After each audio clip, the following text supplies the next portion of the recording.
G'day everyone, my name's Grant Manson and welcome to my channel. If you've just discovered me, I'll be posting up a lot of live gigs that I attend, etc, etc. But this is the first time I've come on here and done a top 5, so please, my first video, if you like it, please like this video, subscribe to my channel, because I'm going to be doing more of these. So yeah, this is my first time doing a favourite top 5 albums of all time. So why is an Aussie doing a top 5 UK straight off the bat? Well, bit of background, I am a bit of a musician, closet musician, been a bass player for most of my life, played in lots of bands, and have been kind of heavily influenced by UK music. It's really been for me, probably up the top of my influences in terms of the way I play, in terms of the way I write music. So I just wanted to pay homage and do UK music justice for what it's done for me. Now, choosing the top 5 albums is an incredibly difficult thing to do. So those that have ever tried it, and I'm sure have posted lots or sent many videos about their top 5, it's a really difficult thing to do. For me, it's not about looking at all the albums kind of from afar and objectively and taking everything into consideration. These are more influenced on how they have been influenced in my life and how they've been brought up in my life and how they've kind of resonated with me. So that's how I've chosen the top 5 albums that you're about to see. So without further ado, let's get into it. Number 5, I could have chosen a number of albums from this band. It could have been that one by The Police. It could have been that one, but the most influential album for me was probably the last one, the Synchronicity album. Unbelievable album. Sting, massive influence, obviously, as a fellow bass player. How can this not be in the top 5? So you know, song after song on this album really kind of, for me, resonated with me through my kind of late teens, early 20s, etc., to influence the way I play, influence the way I write, influence the way I listen to music. And for this, I'm not sure how any kind of UK fan could not have The Police or kind of any Sting album somewhere and around there, well, the top 5 or the top 10 or top 20. But certainly for me, had to be in my top 5. Synchronicity. If you haven't listened to it, do yourself a favour. Track after track, banger after banger with this particular album. Number 4, any kind of UK artist, anybody from the UK would probably say, of course, this has to be in anybody's top 5, and I agree. Well, the band anyway, Pink Floyd. And again, you could probably put a number of albums from them in this.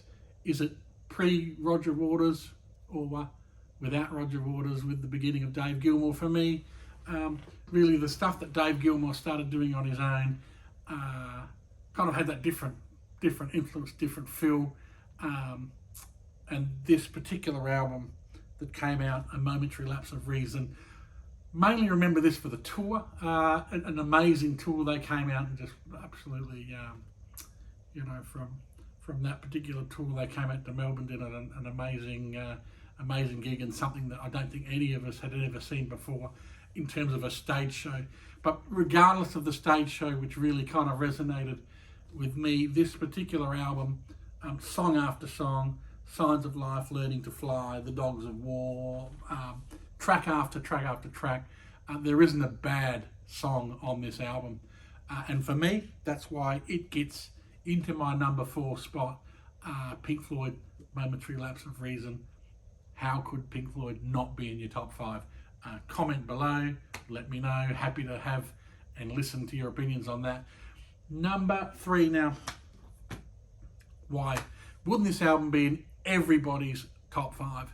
It has to be. I've not known of anybody that hasn't put it in their top 5.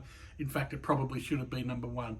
I have other reasons for that, but the album that sits at my number 3 top UK albums of all time, and there it is. And the Beatles, Sgt. Pepper's, and of course it is. I mean, the most influential UK band ever in the history of music, and this album obviously revolutionised and changed music forever. Changed the way studio albums were done. Was never done before. So all the bands back at that time, when this album hit the turnstile and the needle went on, it just sort of blew everybody's mind. Blew my mind, you know, like 10, 15 years after it came out. I was born kind of a 70s baby, so by the time this sort of hit my ears, being a 10-year-old, 12-year-old, still had kind of amazing connotations to this. So every single song, absolutely astounding from Lennon McCartney's performance and writing. Two geniuses, well, four geniuses really, if you go back and, you know, George Harrison and Ringo, clearly very underrated in the whole Beatles makeup and influences of the way they did music. But yes, this has some rambling. Sgt. Pepper's number 3 easily could have been number 1, but you know, has to sit in the number 3 spot. And again, could have been any number of Beatles albums. Probably the White Album for me, not far removed from this one. Number 2 spot, again, could have had a number of albums from this particular band. Been one of UK's top bands for many years. Still think they're playing about, but could have been this one, which was a massive influence, which was 90125. Unbelievable album, but they followed it up with this one, which sits at my number 2, Big Generator by Yes. Why does it come in? I just think that in the 80s, when I first heard this album, it was something like I'd never heard before. The musicianship, a massive Chris Squire fan, of course, and John Anderson, but I think the Trevor Rabin years of Yes, for me, the best albums that they ever did.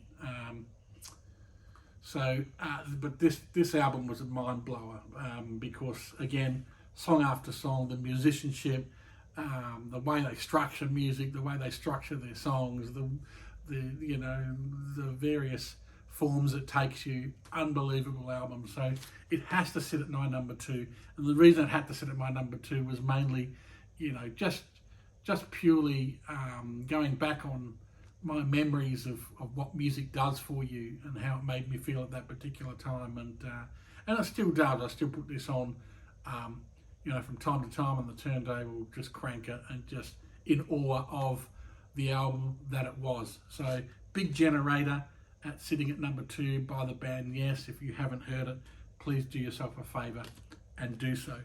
Number 1, big drum roll for this one. And why is it number 1? And people would probably say, you've got to be kidding that this is your number 1, which is fair enough, and I completely understand why people would say that. But it's a duo from a duo, and the reason it is at my number 1 is they've probably been my biggest music influence in my life. So that's why it sits at number 1.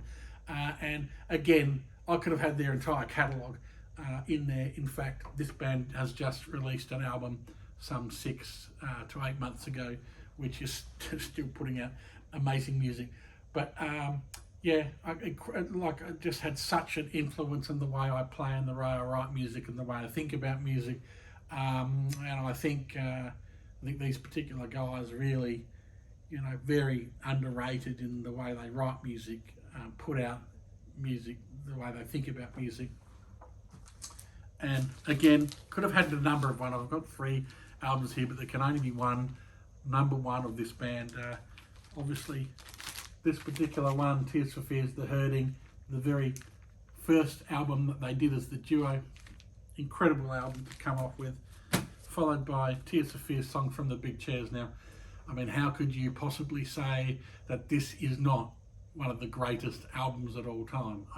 It's got probably one of the biggest songs of all time. Everybody Wants to Rule the World is kind of world-renowned song that is an anthem around the world, and an amazing song. But It's not my favourite on the album. There are many, many more favourites, but it's not my favourite Tears for Fears album. It had to be this one, The Seeds of Love, and the reason it was this album. I even watched a lot of Roland Orzabal, Kurt Smith interviews, and they found this album very difficult to put together and write, and it was going through a difficult time for them, and they, it was very studio driven, etc. But I think they're kind of selling themselves a bit short on this album, because there's a lot of bangers and great songs on here. But for me, it was a long wait between songs from the Big Chair and this one. It was like 5 or 6 years. So because Tears for Fears were a massive influence on me from songs from the Big Chairs, I had to wait a long time for this one to come out. And when it did, it really blew my mind. There was a lot of quiet moments sitting in a room with the lights off with this album. Just in awe of their songwriting, their melodies. I mean, Roland Orzabal is just, for me, one of the biggest influences on writing of melodies and the writing of music, and his voice, and just takes you to places, So this sits at my number one album of all time, which, The Seeds of Love from Tears for Fears, and two amazing individuals who are still putting out great music now. So if you want to go to Spotify, go to Apple, whatever you would listen to music on, they've got a new album out. It's definitely worth listening to now. But if you haven't heard this one for a while, or if you haven't never heard it, I really do suggest you pick up a copy. I still listen to a lot of vinyl, but yeah, just whatever you want to listen to it on, this is highly recommended. My number one UK album of all time, Tears for Fears, Seeds of Love. Guys, really appreciate you listening and me babbling on about my top 5 albums, from an Australian to the UK audience. Is my biggest influences. So thanks for listening. I'll do some more of them if you want to do some more of them. Probably do my top 5 US albums next, which is going to be a hell of a challenge as well. But don't forget to, again, like and really do subscribe to my channel. I love Rick Beato, who's influenced me doing this type of stuff, and it's very difficult to do, because this being my first video as well is not an easy thing to do. So guys, thanks for watching, and I'd really love to see what you think about it. In the comments, give me a top 5 as well. I'd love to give me a top 5 UK albums. I'd love to hear them. So until next time, signing off.